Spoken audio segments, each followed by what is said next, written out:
Brexit is done, so UK has earned its divorce from the EU. So what's going to happen now? Well, I think the first important thing to say that as far as many aspects of our relationship with Korea are concerned, there is absolutely no change. And so a lot of British people in their interests in Korea, a lot of Korean people in their interests in Britain will experience no change. And one of the reasons for that is that in terms of what governs our trading relationship with Korea, things simply stay the same during what is known as the implementation period, which lasts from now until at the latest the end of December this year. So during that period, until December this year, Britain will be regarded by the European Union as if it was still a member of the European Union. And so to that extent, we will remain covered by the EU-Korea free trade arrangement. For every Jack and Jill of South Korea, so what are the pluses and minuses that are actually happening, and will there be still 손흥민 playing? Well, 손흥민 will clearly still play for Tottenham, even whatever Britain's status with the European Union is, and what governs whether he continues to play for them or it decides that he wants to play for Real Madrid or something in future. That's up to him. Nothing in the trade arrangements between Britain and Korea or Britain and the EU will affect that.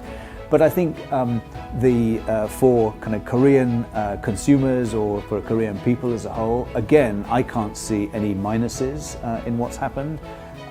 As I said, in the short term, things remain the same in terms of the products which Britain can export to Korea. So Koreans will still be able to drink Scotch whisky, they'll still be able to buy Jaguars or Land Rovers, they'll still be able to buy lovely Denby teapots if they want that.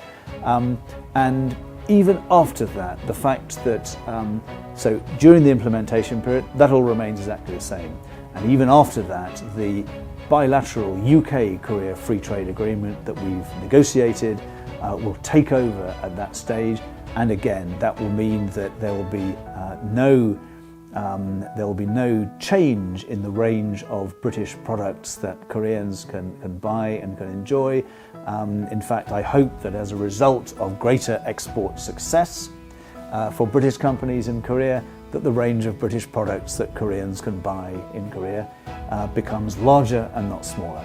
Can you explain a little bit on the recent decision on Huawei regarding the infrastructure of the 5G of the UK? Right. Well, the decision on Huawei was taken, it wasn't taken quickly, it was taken on the basis of very thorough research into two things, two broad issues.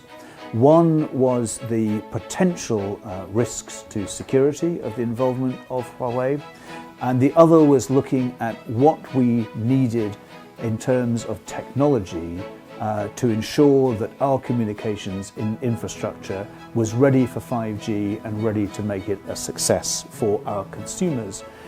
And those two questions were looked into very thoroughly, and the outcome, which was to approve the involvement of Huawei in many areas of the infrastructure, but to reserve areas where there were security concerns. I think the outcome achieved a perfectly good balance between those two objectives, to preserve our security, but also to ensure that our telecommunications infrastructure and our IT infrastructure was in the best possible shape for the future. So can you explain the reactions of the UK government regarding the outbreak of the coronavirus? Well, we, of course, and not least since the WHO has declared this a global health emergency, we, of course, are taking our response to the outbreak very seriously.